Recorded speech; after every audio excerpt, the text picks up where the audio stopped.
James was enjoying his life on the island of Sodor, but he still had a lot to learn. "You're a special mixed traffic engine," said Sir Topham Hatt. "You can pull coaches or freight cars quite easily, but you must learn by your mistakes." James knew what Sir Topham Hatt meant. He could well remember that dreadful accident on his first day. "Be careful with the coaches, James," said kind little Edward. "They don't like being bumped." Everyone came to admire James. "I'm a really splendid engine," he thought, and suddenly let off steam. A shower of water fell on Sir Topham's nice new top hat.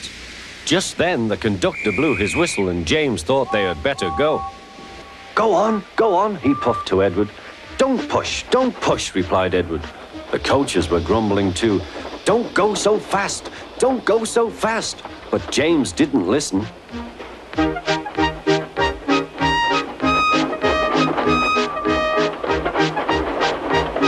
When at last they stopped at the next station, 2 coaches were beyond the platform. They had to go back to let the passengers out. But no one seemed to know about Sir Topham's new hat, so James felt happier. Presently, they came to the station where Thomas was waiting with his 2 coaches. "Hello, James," said Thomas. "Feeling better?" "That's right."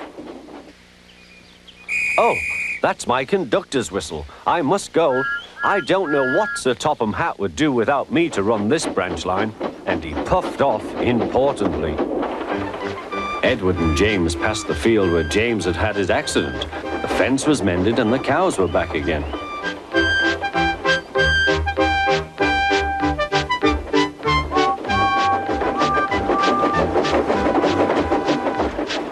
They ended their journey and rested before setting off for home.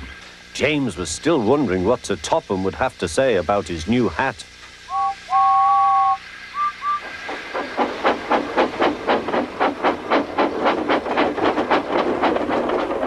Next morning, he spoke severely to James. "If you can't behave, I shall take away your red coat and have you painted blue." James didn't like that at all. He was very rough with the grumbling coaches as he brought them to the platform. "Don't talk, come on," he called to them. "Gordon never has to fetch his own coaches," he thought to himself, "and he's only painted blue." To make James even more cross, this time no one came near him. "I'll show them," he thought. "They think Gordon is the only engine who can pull coaches."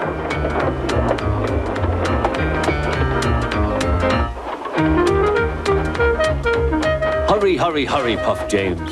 "You're going too fast, you're going too fast," replied the coaches. James laughed and tried to go faster, but the coaches wouldn't let him. "We're going to stop," they said. "We're going to stop."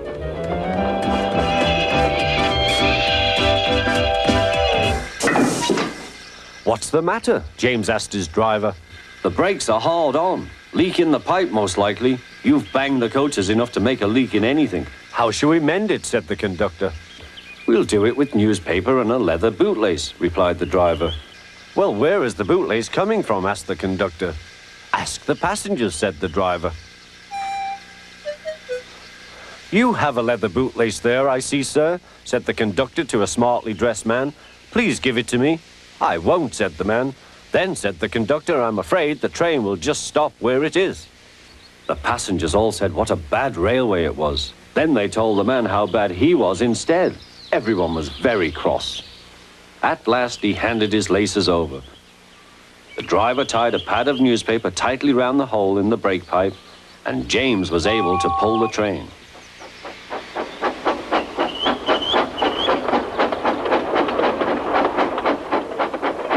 But he was a sadder and wiser James and took care never to bump coaches again.